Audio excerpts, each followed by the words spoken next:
Hi, this is Dan from Object Maker, a jewelry manufacturing firm. This video is going to be about making a diamond ring. It's a very standard kind of diamond ring, but you got to carve it up, so I thought I'd show you what it's like.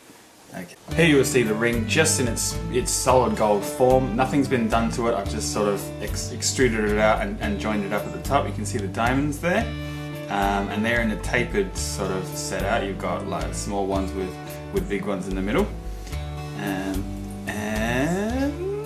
I've marked it out. You can see the holes there, ready to go. I've got the little marquee shapes and the circles, so it's going to have bezels and marquees, and it's all going to be bead set.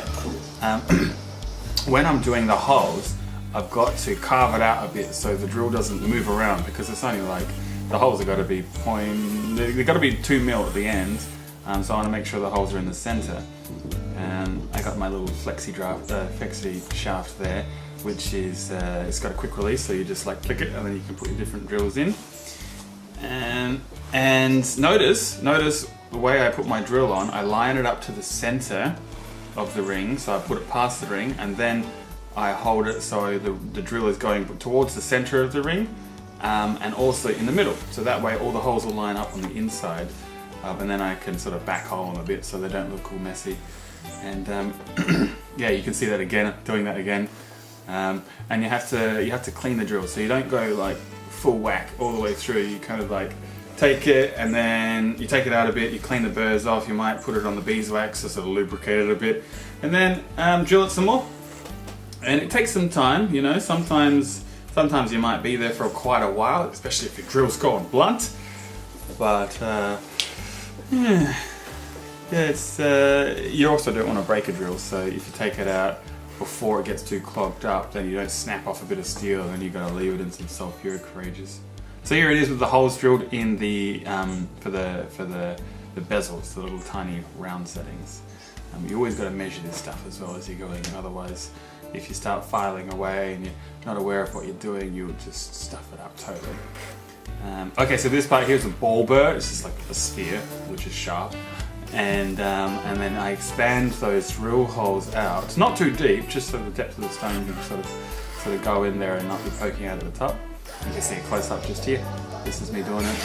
And I've got a slightly larger burr than the last one, just so I can get that hole to the right size, and it's also a good guide for me carving it out, because it's got to be round and I've got to file it all out. Yeah, so you know, trying it out with the diamond on top, you can see that tiny little stone. That's just so I can see how much more I need to take off, because you don't want it to be too much material to take away, because then I might file it too fine, and then the bezel's too fine once it's finished and it's all set over there. So it takes a bit of fiddling. As much as it's maths, it's also intuition as well. You know, having done it quite a number of times, you sort of get the feel for it. And yeah, so that's it with just the holes drilled out. Holes, and then the holes are expanded a bit.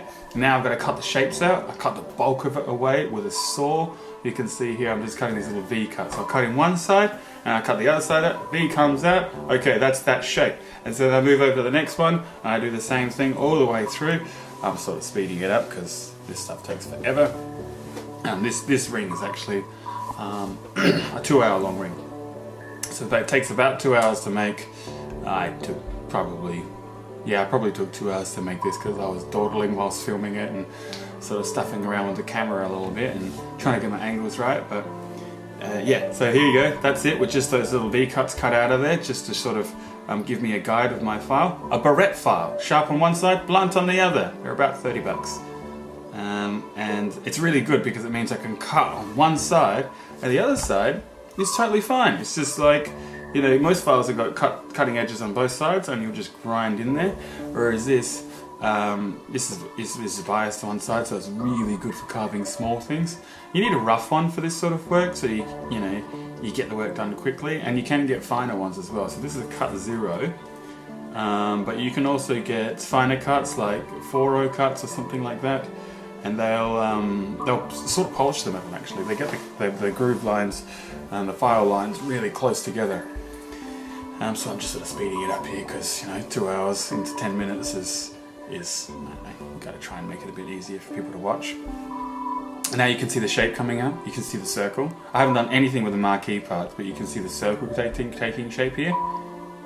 And you can true it up with the saw a little bit, get those lines looking good.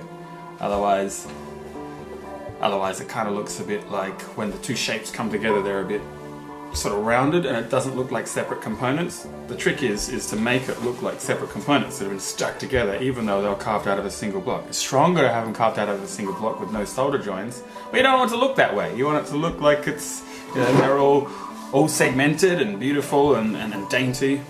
That's the kind of goal here. Yeah, so you just got to sort of true it up a bit, gently carve in there. And looking at it from the top is really good, because when you look at it from the top you can see how the round is going, whether it's looking even, and having those original burr holes in there, that means that you've got a guide. And so you can actually do the burr hole and then mark a circle around it with a little you know, divider or something like that, or compass. But I just do it by eye as a general rule.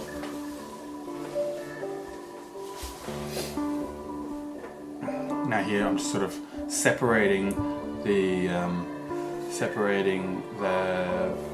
bezels from the marquee shape. So I get into there with the saw, because that's going to make it so when I set the bezels, they push over, or when I get them set, because this one I'm not going to set myself. They push over easily, and then the marquee shapes are different. They're bead sets as opposed to bezel sets. So you see it's all cut out and shaved. Now I've got to carve out the marquee shapes. It's pretty much just carving a groove all along the sides. You can already see it taking shape. You know, I just sort of make sure I keep the greater width, because the band started at about 3.3 millimeters wide. And the stones that are going to go, the largest stones in the bezel are going to be, they're 2 mil stones, so they're 3 pointers. 100 points to a carat, 5 carats to a gram, so a point, 3 points is 3 500ths of a carat. And that, typically when it's cut properly to proportions, is 2 mil wide.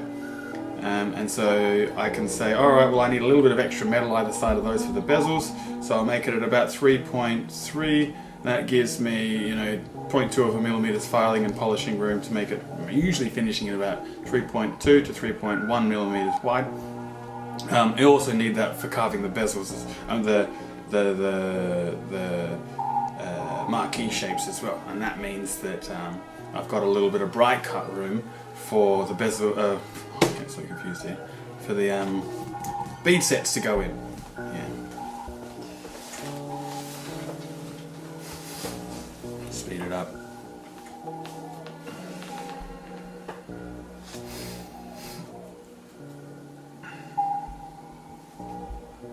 It's a very straightforward ring to do. I love this one because you see results so quickly. I didn't, when I first started doing these, see results quickly at all. This take me a whole day, but nowadays, because I've done them so many times, you do it, you bomb it out, it looks really good. I know all the rules, I know all the systems that I have to follow. And it doesn't take much tooling either, you know, because I just bend up a ring with my benders after I've rolled the metal out, I solder it, and then I file it up. It's just really successful kind of design, and it's very satisfying to see it come to fruition really quickly. So here you can see the marquee shapes and the bezel defined out.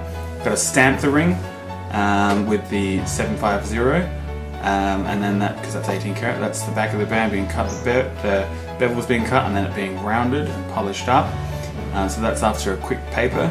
So I do the inside. I'm speeding it up here, so you know, otherwise you'll be here for 2 hours. And then that's the setter, Arson, doing his magic, putting the stones in, and the finished ring, which is great because you see the diamonds in there. It's been rhodium plated, it's got a bezel set, and you see the gents ring next to it. So yeah, I hope you enjoyed the video. It's really good that you came in and watched it. And that's Object Maker's little description on a diamond ring. Please like, share and subscribe, and do comment below to see if you want me to film some different projects that I'm working on. Alright, thanks and bye for now.